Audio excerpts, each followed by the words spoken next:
வெளிநாட்டு இராணுவ பொருட்களை சார்ந்திருப்பது ராஜதந்திர பலவீனத்தை ஏற்படுத்தும் என்பதால் உள்நாட்டு பாதுகாப்பு உபகரணங்கள் உற்பத்தியை 100 விழுக்காடு ஆக உயர்த்துவதை இந்தியா பரிசீலித்து வருகிறது என பாதுகாப்புத்துறை அமைச்சர் ராஜ்நாத் சிங் தெரிவித்துள்ளார்.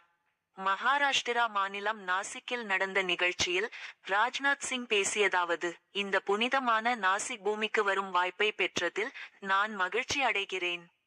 நான் ஒரு தெய்வீக பூமியில் இருப்பது போல் உணர்கிறேன். உள்நாட்டு பாதுகாப்பு தளவாடங்கள் உற்பத்தியை 100 விழுக்காடு ஆக உயர்த்துவதே எங்கள் நோக்கம். இந்தியாவின் பாதுகாப்பு தளவாடங்கள் ஏற்றுமதி ரூபாய் 25,000 கோடியே எட்டியுள்ளது. இது சில ஆண்டுகளுக்கு முன்பு ரூபாய் 1000 கோடிக்கும் குறைவாக இருந்தது. ஒரு காலத்தில் நாடு தனது பாதுகாப்பு தளவாடங்கள் தேவைகளை பூர்த்தி செய்ய மற்ற நாடுகளை சார்ந்திருந்தது. கிட்டத்தட்ட 65 முதல் 70 வரை சதவீத பாதுகாப்பு உபகரணங்கள் இறக்குமதி செய்யப்பட்டன. ஆனால் இன்று இந்த நிலைமை மாறிவிட்டது. இப்போது இந்தியா தனது சொந்த மண்ணில் 65 விழுக்காடு பாதுகாப்பு உபகரணங்கள் உற்பத்தியை செய்கிறது. மிக விரைவில் எங்கள் உள்நாட்டு உற்பத்தியையும் 100 விழுக்காடு ஆக மாற்றுவோம்.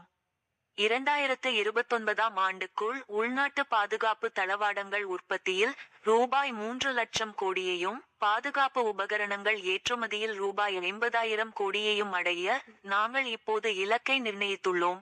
வெளிநாட்டு இராணுவ பொருட்களை சார்ந்திருப்பது ராஜதந்திர பலவீனத்தை ஏற்படுத்தும் என்பதால் உள்நாட்டு பாதுகாப்பு உபகரணங்கள் உற்பத்தியை 100 விழுக்காடு ஆக மாற்ற வேண்டும். இவ்வாறு ராஜ்நாத் சிங் பேசினார்.